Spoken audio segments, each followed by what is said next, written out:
Capítulo de número 22, abordamos o assunto estatística.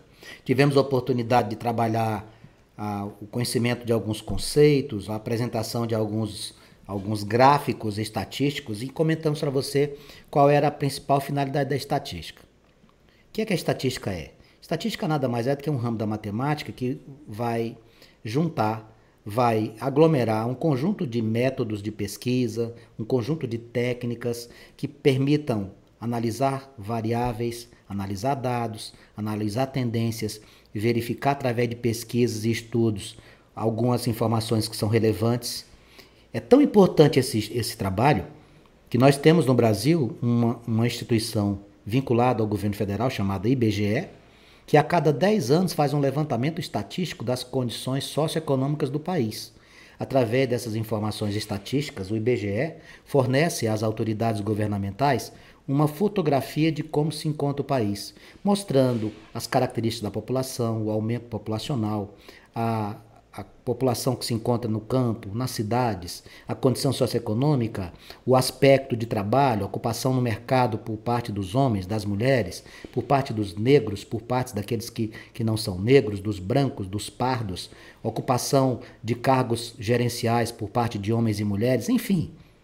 O IBGE traz, através da estatística, através da análise de gráficos, através da concepção de informações e tabelas de frequências, essas informações todas. E agora, nós estamos tendo a oportunidade, nessa nossa apostila, de conhecer a estatística de uma maneira mais próxima e começar a dar a ela o valor que ela merece. Bom, para que a gente pudesse abordar o capítulo de número 22 através das atividades, eu faço questão de relembrar com você aqui alguns conceitos que aprendemos em aulas anteriores. O primeiro deles, população. Na estatística, quando a gente fala em população, a gente está falando do universo completo, de todos os dados que você possui. Por exemplo, eu digo assim, iremos fazer uma pesquisa com os alunos da sala do 2º ano do ensino médio do Colégio Professor Vanques. Quem é a minha população aí? Todos os alunos. Então, quando eu me referi ao conjunto de dados de um determinado assunto, quando eu trago todas as informações, eu estou diante de quê? Da população. Quando eu pego esse universo estatístico e deixo limitado a um subconjunto, ou seja, a uma parte dele, eu estou diante do conceito de amostra. Como é que seria a amostra? Vamos dar um exemplo. Estamos lá na sala do 2º ano do ensino médio, a sua sala. Quando eu estou diante de todos vocês, alunos, eu estou diante da população. Quando eu especifico conjunto do 2º ano do ensino médio, me refiro especificamente às meninas, ou seja, alunos do sexo feminino, nós já vamos ter, ao invés da população, uma amostra. Então, a amostra seria nada mais do que o quê? Um subconjunto da população, tá bom? Você pode escolher aleatoriamente, por exemplo, uma mulher dos cabelos claros, uma mulher dos olhos claros, dos olhos escuros, uma mulher de estatura acima de 1,60, estatura abaixo de 1,60, uma mulher cuja faixa etária está compreendida entre 14 e 15 anos. Então, são várias amostras que você pode criar, ou seja, subconjuntos da população. Também dentro da estatística, nós trabalhamos com o conceito de variáveis. O que seria isso? Quando você está analisando a população ou a amostra, é importante que você caracterize as propriedades dos elementos que você está analisando. Você pode analisar a população e vai verificar que existem variáveis qualitativas e quantitativas. O nome já diz. Qualitativas você analisa e não precisa de valor numérico para entender. Quantitativa são aquelas que os valores são tomados numericamente. Seja mais claro. Vamos lá. Eu falo assim para você, ó. Na sala de aula do 2º ano do ensino médio, nós temos um grupo de alunos que utiliza o meio de transporte, a bicicleta, o carro, o ônibus, o trem. Ou, isso aí seria o quê? Qualitativa. No grupo do 2º ano do ensino médio, nós temos os alunos que têm uma altura de 1,70 m. Nós temos um grupo de alunos que tem uma massa de 50 quilogramas. Nós temos um grupo de alunos que paga como mensalidade tantos reais. Isso aí seriam variáveis quantitativas. Então, variável qualitativa, os valores que você utiliza, não se preocupa com aspectos numéricos. Quantitativa. Os valores que você toma como referência se preocupam com valores numéricos. Para que a gente possa entender também a continuidade das informações de dados estatísticos, a repetição ou rol, quando eu falar em rol, estou me referindo à relação, tá? Você vai encontrar muito essa palavra, no estudo da estatística. Por exemplo, quando eu falar arrolar significa fazer um rol, ou seja, fazer uma relação. Aqui nós temos uma distribuição de frequência, porque a frequência para nós serão as informações dos eventos que aconteceram. Você vai ter a frequência, você vai saber o que realmente aconteceu. Veja os dados que eu trouxe aqui, ó. Dados brutos. O que seria isso? Consideram-se as notas de 40 alunos de uma classe de segunda série do ensino médio. Pronto. Os dados brutos seriam quem? Você anotar o quanto foi a nota de todo mundo. Aqui nós começamos o primeiro aluno que tirou 1, 8, 4, 9, 6,5, 6, 9, 10, 2, 3 e por aí vai. Quantas informações eu tenho aqui, Vanks? Temos 40. Aqui são os dados brutos. O que é que a gente vai fazer? Nós vamos montar um rol com essas notas em ordem crescente. Olha só. Primeiro passo, eu peguei todas as informações, são os dados brutos. No segundo passo, eu ordenei. Quando eu coloco essas informações em ordem crescente, eu vou chamar isso aqui de quê? Rol. Rol ou relação. Então, para a estatística, você vai pegar e organizar isso aqui tudo. Quando a gente faz isso, a gente percebe que existem situações onde você pode agrupar esses elementos. Como assim, Vanks? Você vai olhar as notas que você tem aqui. Me dá um exemplo. Vamos ver quem foi que conseguiu a nota máxima aqui. Você dá uma olhadinha aqui nos alunos, você vai ver que nós tivemos 2 alunos que tiraram 10 na prova. Então, se eu perguntasse para você, qual a frequência de nota 10? 2 alunos tiraram nota 10. Pronto, a frequência é 2. Vamos pegar um outro exemplo. Olha aqui, quem tirou nota 9? 1, 2, 3, 4, 5, 6. 6 alunos tiraram nota 9, então qual é a frequência da nota 9? 6. Ok? Então, a frequência você vai, depois de colocar em ordem crescente, você vai agrupar as informações e vai verificar quantas vezes aquela informação analisada se repetiu. Quando você faz isso, você permite àquele que analisa as informações verificar as frequências de uma maneira mais direta ainda, utilizando o que a gente chama de intervalos. Como assim intervalos, Vanks? Eu vou pegar o exemplo aqui desse grupo e vou fazer intervalos com as notas. Nós temos notas de 1 a 10, ninguém tirou 0. Eu vou trabalhar aqui com intervalos assim. Ó. Eu vou pegar de 0 até o 2, vou pegar de 2 até 4, vou pegar de 4 até 6, vou pegar a nota 6 até 8 e vou pegar a nota 8 até o 10. Dá para você me explicar isso? Isso aqui eu fiz o quê? Como a tabela estava muito longa, quando a tabela é muito extensa, e você vai encontrar muitas vezes isso, já pensou? Fazer o levantamento estatístico da população no Brasil? Você tem que separar isso em subgrupos, senão você vai ter uma situação muito grande. O que é que você vai fazer? Separe em grupos, você pode fazer essa separação através de intervalos. O que é que eu fiz aqui? Eu peguei as notas de 0 a 10 e dividi em 5 grupos. Ó. Um grupo que vai de 0 a 2, de 2 a 4, de 4 a 6, de 6 a 8, de 8 a 10. Você percebeu que eu usei esse símbolo aqui? Ó? O que é que significa isso? Isso aqui é intervalo fechado, o número pertence ao grupo. Isso aqui é intervalo aberto, ele não entra. Por exemplo, ó, de 0 a 2, quem tirou 2 fechado, não entra no primeiro grupo, entraria no segundo. Do 0 até o 2 incompleto, do 2 até o 4 incompleto ou aberto, do 4 até o 6, veja, só fecha no último, ó, 8 fechado e 10 fechado. Isso aqui seria o quê? Uma tabela.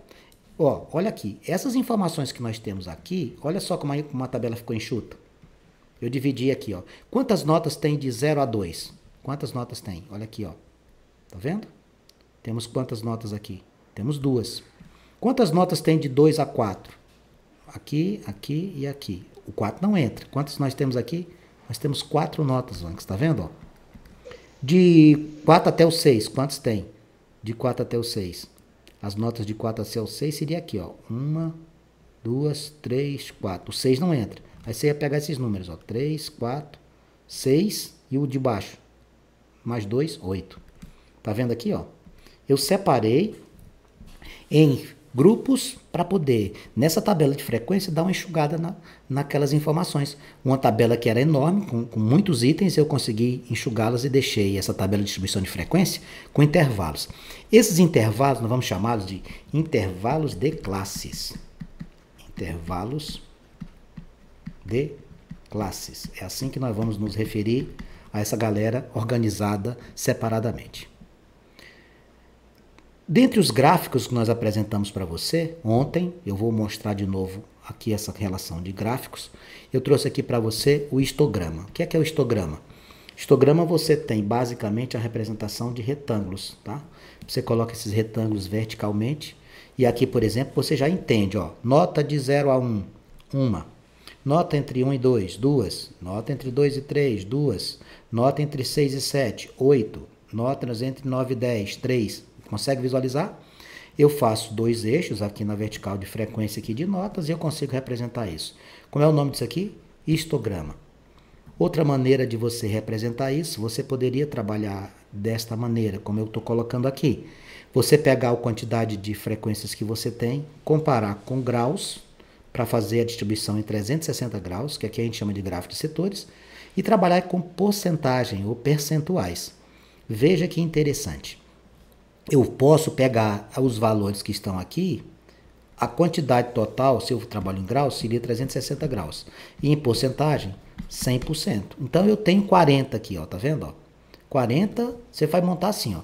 40 está para 100%, assim como as notas que você tem está para quem? Para X. Outra maneira de fazer, 40 está para 360 graus, assim como as notas que você possui está para X. Essa proporção aqui, que a gente conhece como regra de 3 simples, permitiria que você trouxesse essas informações para dentro desse gráfico. Por exemplo, quem é que tem maior frequência aqui? Qual a nota que mais se repetiu?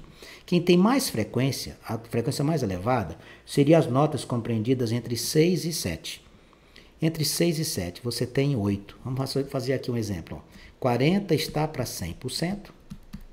8 está para X. Quando você fizer isso aqui, 40 para 8, você dividiu por 5. Então, isso aqui vai dar quanto? 20%. Pega esse 8, vai lá. Você vai encontrar isso aqui com como? 20%. Procura aqui. Olha aqui, ó. Nota entre 6 e 7, 20%. Essa aqui é a representação dos gráficos de setores. Outro gráfico muito comum, gráfico de barras. Aqui eu tenho linhas horizontais. Muito parece com quem? Com o gráfico das colunas verticais que também utilizam no histograma esse tipo de formatação. Exatamente, só que aqui nós estamos usando o quê? Na horizontal. Aqui a gente tem um gráfico envolvendo países com maior número de usuários de internet, tá? China, Estados Unidos, Índia, Japão, etc. Esse gráfico aqui, gráfico de barras. Nesse gráfico também, você poderia ter colocado barras na vertical. Olha o exemplo aqui, ó. Eu poderia ter pego esse próprio gráfico que está aqui e colocado como? Eu podia ter colocado os países na horizontal e o número de usuários da internet na vertical. Continuaria com as mesmas informações, continuaria com confiabilidade nos dados. Você lembra que eu falei para você da aula passada? O que é que dá confiabilidade a gráficos ou dados estatísticos? As fontes. No momento que você consulta as fontes para análise, o que é que nós estamos cercados hoje? Nós estamos sendo bombardeados por informações falsas. Estamos sendo bombardeados através dos usuários da internet a uma montoeira de mentiras. O que é que a gente tem que fazer? Nós temos que consultar as fontes. As fontes, por favor, seja responsável e não mande para frente mensagens ou informações que chegam até você sem nenhum tipo de fundamentação. Nem dê ouvidos para ela, não perca seu tempo para ver isso e muito menos não passe adiante. Estatística para nós também apresenta o gráfico de ogiva. O que é que seria isso? A ogiva nada mais é do que um gráfico que ele vai acumular todas as frequências que você tem. Você vai registrar as frequências desde a 0 até o limite máximo. Vai ficar parecendo muito com funções, quando a gente trabalha gráficos de funções lá no 9º ano, no primeiro. Veja aqui essa informação aqui. Vamos dar uma olhadinha aqui. Vamos entender isso aqui. Isso aqui está um hall, tá? Nós estamos aqui arrumados, fizemos aqui o hall, dividimos em intervalos de classes, né? Nós temos aqui intervalos de classes, estão todas arrumadinhas aqui. Quais são elas?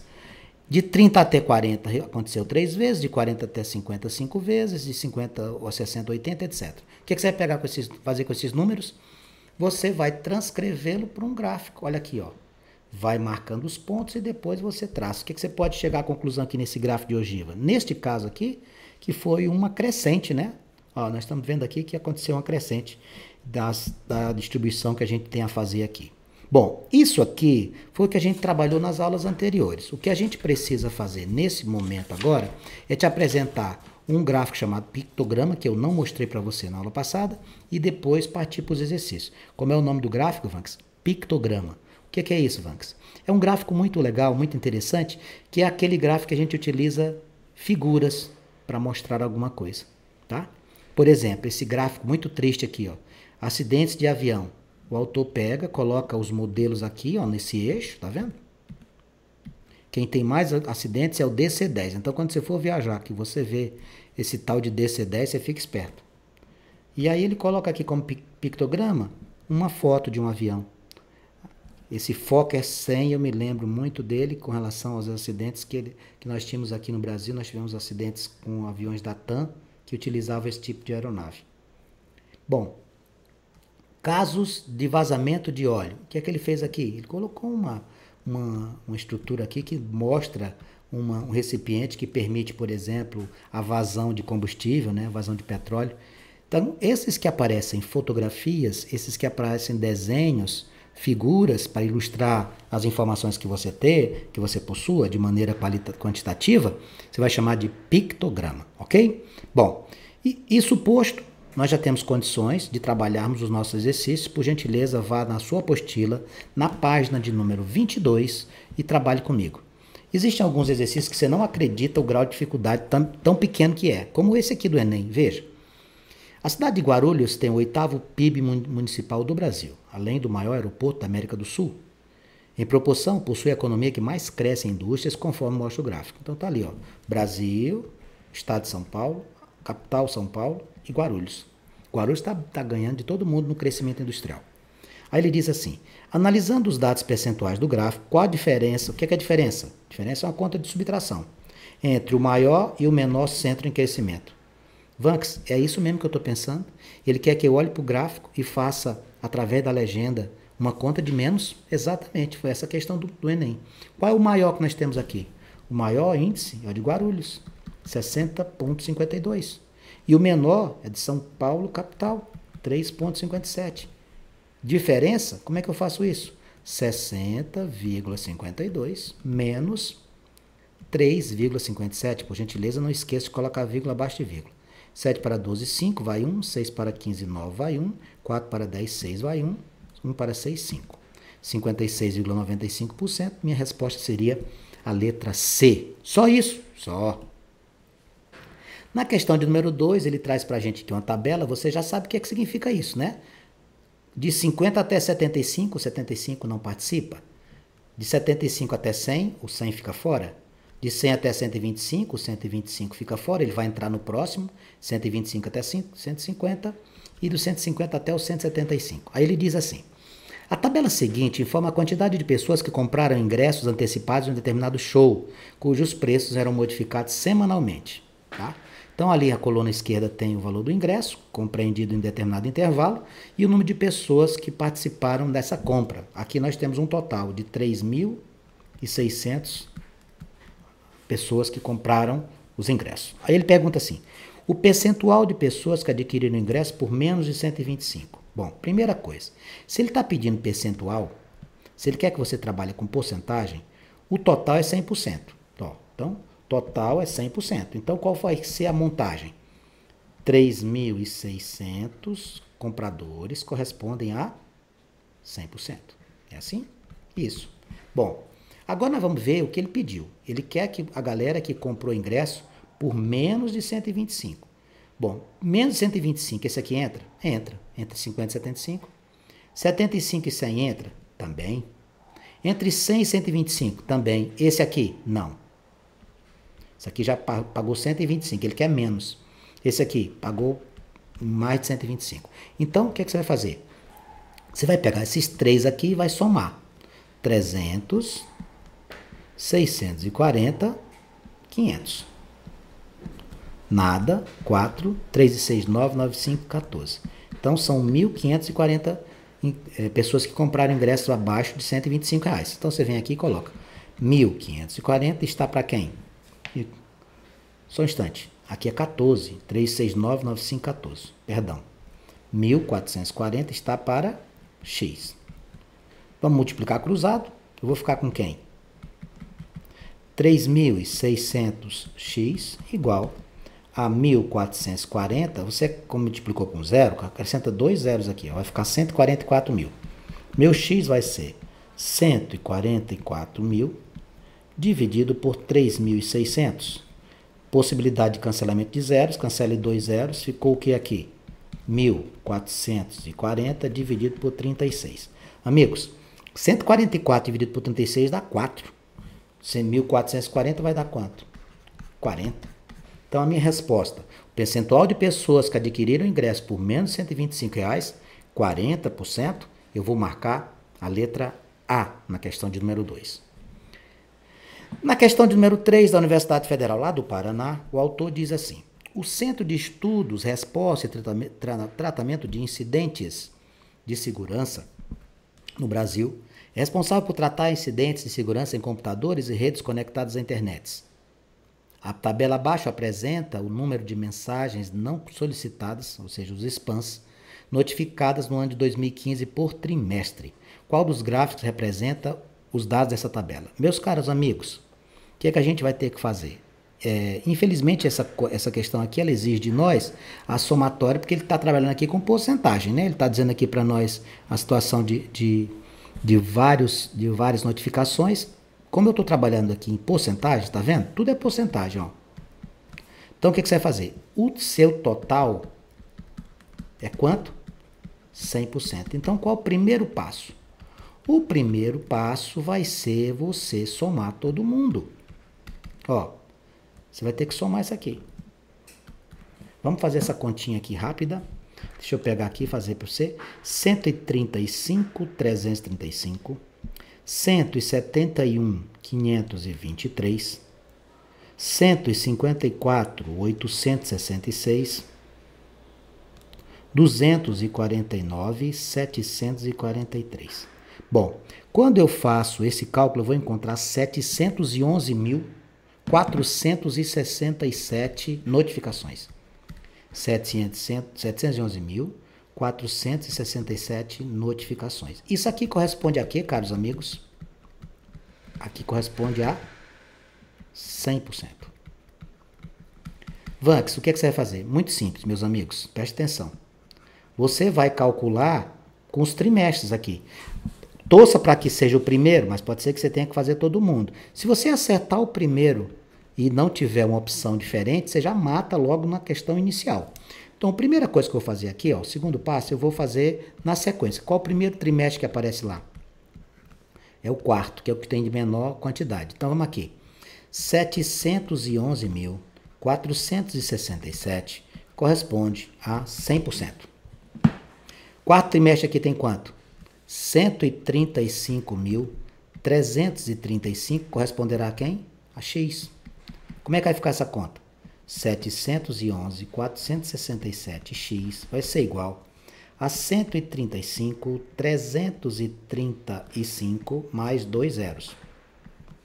Meu x vai ser, eu vou arrumar esse 5 aqui, ficou parecendo um 3. 135.335 00 dividido por 711.467. Meus amigos, isso aqui no vestibular, o autor realmente queria que você tivesse um trabalho bem legalzinho, né? Vamos fazer essa conta. 135.335 00.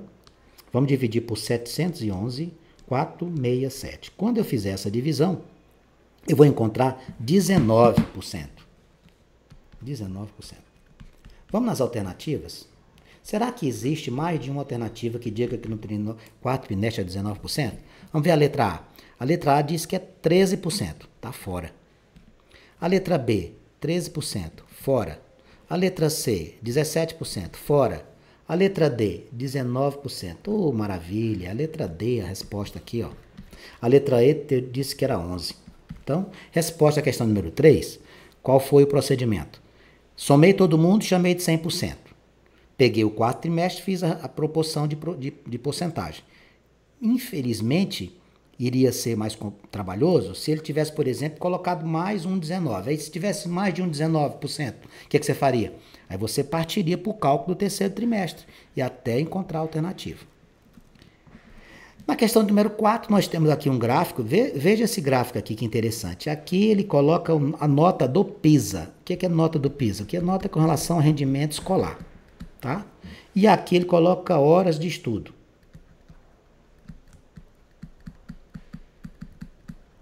Aí ele diz assim: o cruzamento da quantidade de horas estudadas com desempenho no Programa Internacional de Avaliação de Estudantes, que é o PISA, mostra que mais tempo na escola não é a garantia de nota acima da média.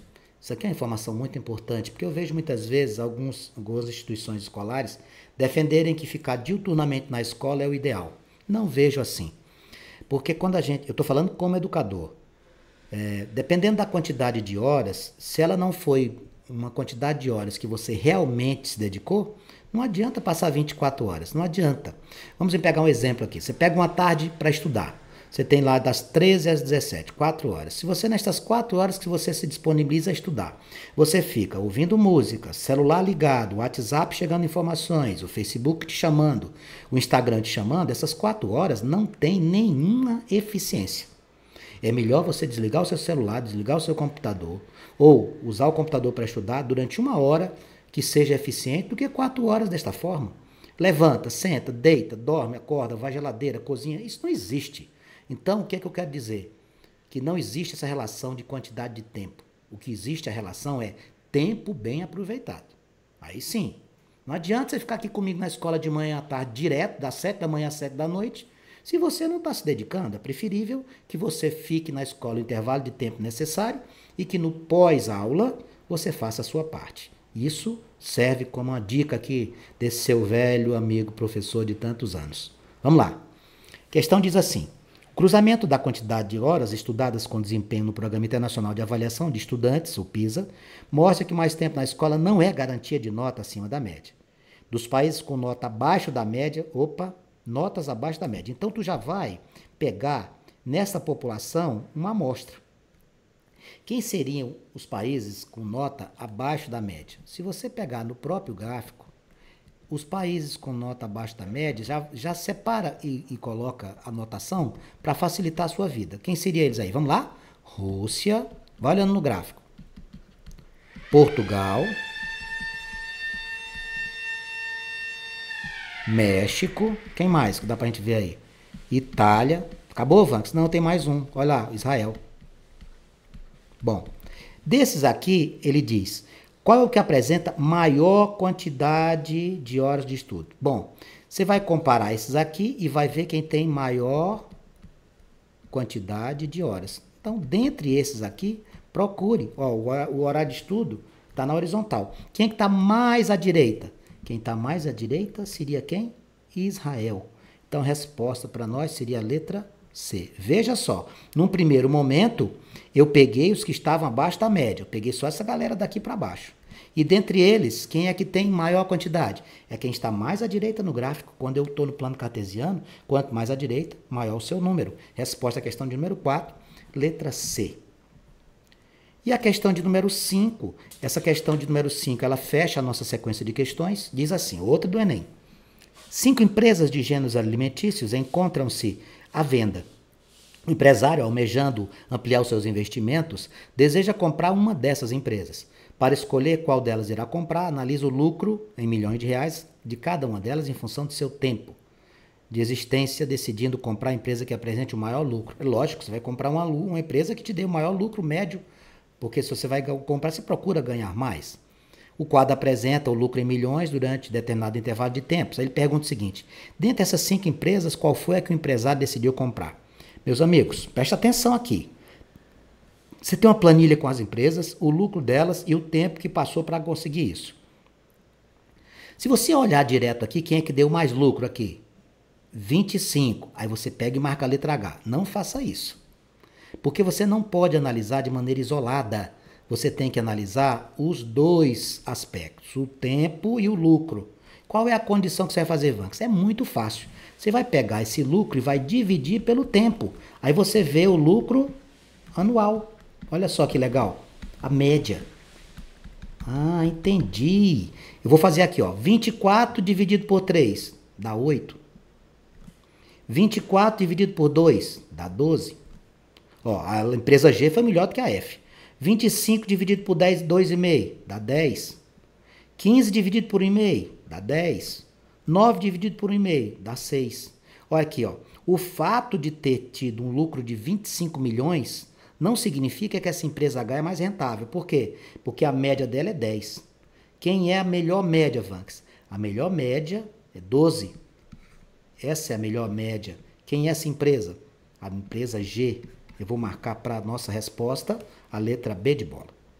Com isso, nós fechamos essa sequência de exercícios envolvendo dados estatísticos. Espero que você tenha gostado da nossa aula. Espero que você assista novamente essa aula nos nossos canais. E espero também que qualquer dúvida que exista, você pergunte, que eu estou aqui à sua inteira disposição.